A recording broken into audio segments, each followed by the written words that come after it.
मैं विजय श्रीवास्तव, अमर उजाला .com के लिए। आज हम पर्वतीय शहरों में कैरिंग कैपेसिटी, जिसे हम वहन क्षमता कहते हैं, उस पे बातचीत के लिए उपस्थित हुए हैं।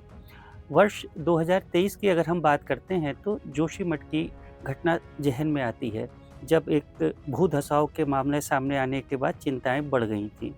जब ये भू-धसाव का प्रकरण आया सामने, तो चिंताएँ जब बढ़ी, तो ये एक फैसला किया गया कि जो हमारे पर्वतीय शहर हैं, उनकी भी धारण क्षमता को, कैरिंग कैपेसिटी का एक अध्ययन कराया जाए, जिससे हमें ये पता रहे कि किस शहर में कितनी उसकी मानवीय गतिविधियों को और अन्य चीज़ों को धारण करने की क्षमता है।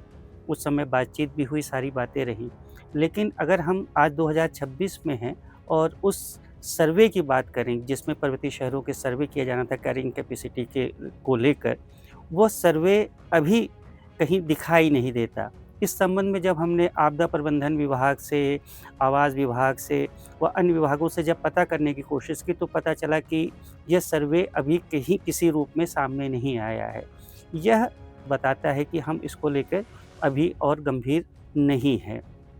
इसी तरह अगर हम बात करते हैं, तो जो हमारे धाम हैं, जहाँ पे इस समय श्रद्धालुओं की संख्या लगातार बढ़ रही है, लोग आ रहे हैं, यहाँ पर भी उसकी धारण क्षमता को लेकर एक आकलन करने का फैसला किया गया।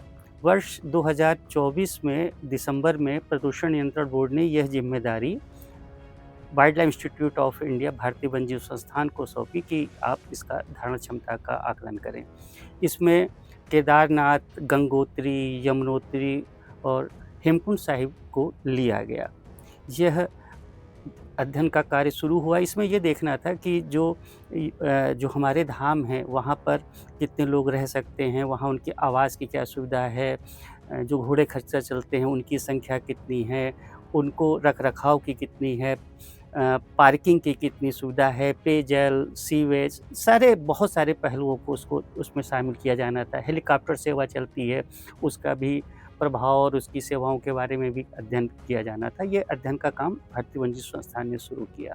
जो हमारे पास जानकारी है, उसमें भारतीय वन्यजीव संस्थान ने करीब 2 महीने पहले ये जो एक ड्राफ्ट रिपोर्ट थी, ये शासन को सौंप दी, जिसमें कि उन्होंने अब तक का जो अध्ययन किया था उसको उसमें शामिल करते हुए अभी तक जो भी पहलू उनके संज्ञान में आए।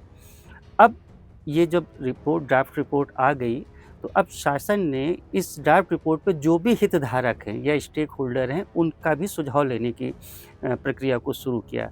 स्टेक होल्डर में पर्यटन विभाग आ जाता है, होटल एसोसिएशन आ जाती है, बीकेटीसी आ जाती है, ऐसे सारे वो चीज़ें शामिल हैं जो कि हमारे इस धामों से जुड़ी हुई हैं।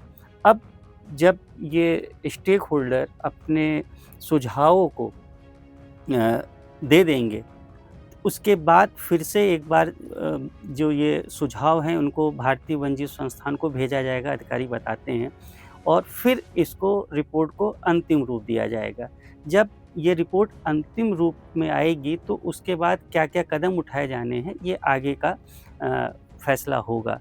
तो अभी भी इसके लिए थोड़ा-सा हमें और इंतज़ार करना पड़ेगा और ये चीज़ अभी चल रही है। लेकिन ये एक बात सही है कि हमको एक बार अपनी शहरों की धारण क्षमता पर सोचने की ज़रूरत है कि कितना इस पर हम भार डाल सकते हैं, कितना ये वहन कर सकते हैं, और इसको लेके शासन स्तर पे भी चिंताएँ बनी हुई हैं।